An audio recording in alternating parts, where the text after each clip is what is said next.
நேச்சர்ல இருந்தா நமக்கு எவ்வளோ மனசு அமைதியா இருக்கு பார்த்தீங்களா? ஆக்சுவலி நேச்சர்ல ரொம்ப நேரம் டைம் ஸ்பெண்ட் பண்ணி பாருங்க. உங்களுக்கு ஒரு மன அமைதி கிடைக்கும். அண்ட் ரொம்ப பீஸ்ஃபுல்லா அண்ட் ரிலாக்ஸா, காமா இருக்கும் உங்களுடைய மைண்ட். எல்லாமே நம்ம மைண்ட் தான். மைண்ட்ல இருக்கிற விஷயம் எல்லாம் நம்மளுடைய ஆழ் மனசு தான். ஆழ் மனசு தான் நம்மளோட மைண்ட். அதுதான் நம்ம சப்கான்ஷியஸ் மைண்ட். சப்கான்ஷியஸ் மைண்டில் தான் நீங்கள் தேடுற எல்லா கொஷின்ஸ்க்கும் ஆன்சர் இருக்குது.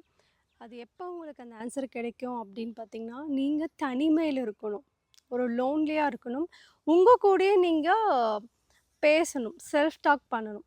அந்த செல்ஃப் டாக் நீங்கள் பண்ணும்போது, நீங்கள் தேடுறதுக்கான ஆன்சர்ஸ்லாம் உங்களுக்கு கிடைக்க ஆரம்பிக்கும். அதுக்கு நீங்கள் தனிமையாக இருக்கணும். தனிமையாக இருக்கும்போது மட்டும்தான் நீங்கள் தேடுறதுக்கான ஆன்சர்ஸ் கிடைக்கும். அது உங்களுக்குள்ளே தான் இருக்குது. தேடி பாருங்கள், கண்டிப்பாக கிடைக்கும்.